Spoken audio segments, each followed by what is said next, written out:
Hello, Brittany Brown here, and in this video, I'm gonna share the 3 things that cause unwanted eating habits. You know, those compulsive eating habits that feel impossible to stop, like binge eating or overeating or emotional eating. And then I'm gonna actually talk about the 3 things on the opposite side of that spectrum, like what you need to do to have food freedom so you don't have to struggle with this stuff anymore.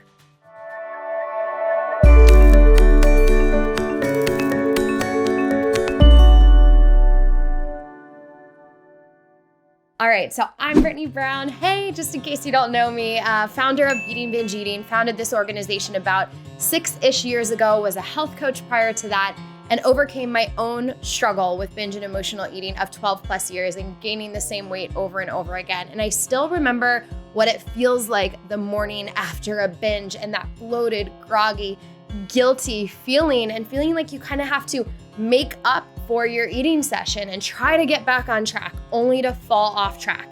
And this cycle plagued me for years. So if your relationship with food looks anything like that, if you have cravings that feel really hard to say no to, if even though you have this plan or this idea in your head that it feels hard to stick to, if once you start with something sugary or a little indulgence, you just keep going and going and it's really hard to control, then you gotta watch this video because it's gonna help a ton. So the first thing that causes this cycle is your brain and body being in a state of what we call survival mode. Now, I'm not gonna go too down the rabbit hole of the science with this because I don't wanna bore you and I wanna keep you engaged, but survival mode in short is if you've been dieting, thinking like a dieter, going on a diet, controlling your eating, counting your calories, tallying your points, doing a detox, Whole30ing, paleoing, ketoing, Atkinsing, I don't know, like all the things, right? I tried them all on my 12-year battle with this stuff. What that does is even if you get short-term weight loss or, short-term control at best, right? Eventually your brain gets to a state where it gets really, really sick of being in that type of a deficit or really over operating in this way. And your brain goes, hey, we need to make her eat more food. And what happens is you go from a normal, balanced person to a person that's really food focused, thinking about food more, obsessing about food, figuring out what you can eat, what you can't eat, losing control on food. And yes, there's mental and emotional components of this. We'll get to it in a second. But a huge part of these overeating habits or these compulsive binge eating habits is largely physiological. And the more you try to control your eating, the more you go on a diet, the more you try to follow the healthy plan or get back on track, the more times you'll fall off track and the bigger those swings are. We'll see a lot of our women, we've helped 3,000 women overcome this stuff. They'll go more strict with their eating and it never lands right in the middle. It's this huge pendulum swing over to the other side. And if that's you, you gotta do something a little different. And the first phase to get out of this big cause of binge eating is this is the actual first phase of food freedom, and it's getting you out of survival mode. And the way you do that is you don't do what some of the coaches say, which is just like eat whatever all day long and disconnect from your body and gain a bunch of weight and go on these uncontrolled eating sessions and it'll balance out to where you don't want that food anymore. That is not what I'm saying. That is not what I'm saying. Because if you feel out of control with food and gain weight and so forth, you're probably gonna get scared and go back to dieting, which is what caused this cycle. So the first thing we gotta do is have you eat in a way that breaks this cycle and really honors and supports your body's needs. And this doesn't mean you have to forget about weight loss. All it means is we have to stop this compulsive relationship with food. So your health, your vitality, if weight loss is what you want, or if that's supportive for your body, everyone's different, right? All these things that you want can be on the other side of this stuff. But first, getting you out of this survival mode and getting you working with your body's needs is really, really important. Now, phase 2 of the process is overcoming another big cause of binge, emotional, and overeating, and that is the patterns you developed. So think of them kind of like a habit, right? You do it a bunch, it becomes automatic. You are operating in automatic patterns. What you do most of the time becomes your second nature. Just like if there was a, grassy little field, right? Say there's a grassy field, I want you to picture this field. And you run across it, and you run across it again, and you run across it again, and it's hard at first because the grass is really high, and you're going, you run across it again, that same path again, and before you know it, you do that 10, 20, 30 times, and this path starts to get carved through the field, and it gets easier to go down. Before you notice, this nice little dirt path, and anyone who walks by that field just keeps walking down that path because it's the path of least resistance. And you've ran it so many times, it's became the easiest path across the field. This was a huge revelation to me when I understood the brain and how the brain worked, and when I understood that the brain creates those paths of least resistance for us when we've repeated behavior over and over. I realized, oh my goodness, I am repeating diet behavior over and over. I am repeating binge behavior over and over. I am repeating this out of control overeating and then trying to get back on track the next day over and over.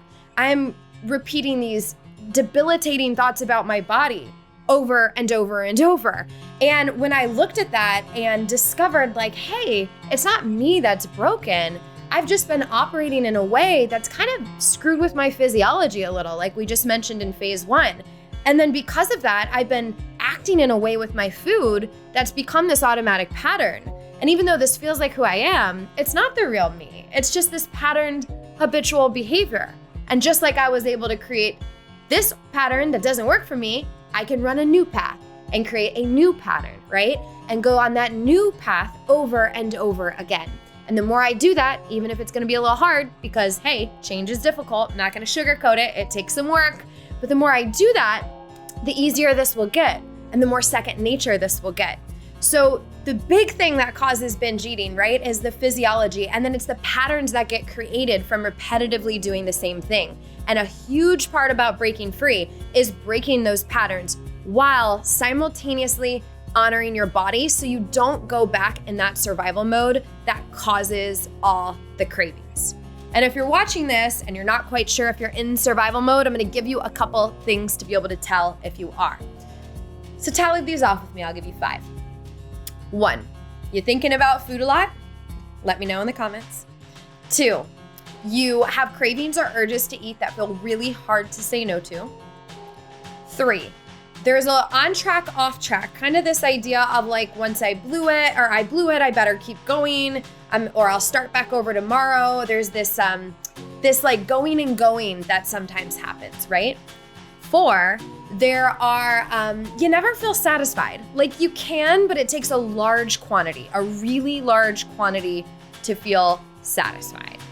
And 5, at times, this stuff can feel kind of automatic, irrational, like it just takes over, like you don't have any control over it, you just go. If 2 or more of those, you're pretty much in survival mode. If 3 of those or more are applying to you, you're hands down in survival mode. And being in that mode makes you think about food and eat more. So we gotta do things to get you out of that mode. And then we have to break the patterns that have been created from being in this place for so long, because it's gonna feel like you, but it's not the real you. Our students are insanely amazed when they get out of this pattern and they're like, whoa, I've had a cookie or something or a treat in my purse and I haven't thought about it. I went to a party and didn't lose control and focus on the food the whole time. Like I didn't have to do that and control myself at this party. It just naturally happened. This is the cool stuff that happens when you're out of survival mode. And last but not least, the third thing that can lead to binge, emotional, and overeating is the emotional patterns. We talked about like the behavioral patterns, right? But we have emotional patterns too. Like when the day gets less busy and the night quiets down and you're just kind of left with yourself and it's the one time of the day where you get to chill out, how good does that big multiple bowls of whatever feel, or that numbing out with food? Or maybe things get hard and difficult or stressful and there's an escape. Or maybe the kids are going nuts when you're packing their snacks and you just grab their stuff and go. You know, whatever it is, there's at times a large emotional component to this stuff.